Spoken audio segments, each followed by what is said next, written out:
तो ये कंपनी की तरफ से लगा हुआ मिला कंपनी है? की तरफ से लगा हुआ है। 500-600 रुपये की प्लेट है, 1000-1200 रुपये की बैटरी होगी। आप छोटा पंखा आराम से इसको ज़रा इसका साउंड चलाइए, आवाज़ चलाइए इसकी।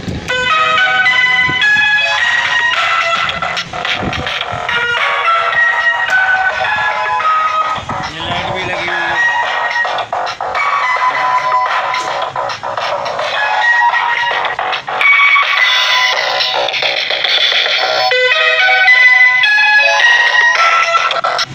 बैटरी कौन सी?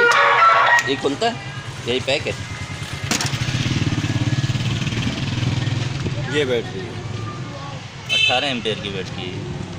अब ये पता नहीं कितना बस ये चलता रहता है पूरा दिन? हाँ, आपका पूरा काम दिन इसी से चलता रहता है, चल रात को भी चलता रहता है ये। मतलब आपको चार्ज करने की ज़रूरत नहीं नहीं, पड़ती? निकालने की ज़रूरत नहीं है, बैटरी लगी ही रहती है। तो ये कब से चला रहे हैं आप इस तरह? ये अभी आई है, 6 महीने हुए हैं इनका। 6 महीने से इसी तरह चल रहा हाँ, चल रहा है ये।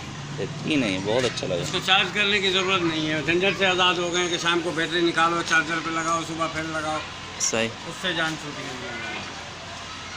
बहुत शुक्रिया आपका। कोई मसला नहीं है।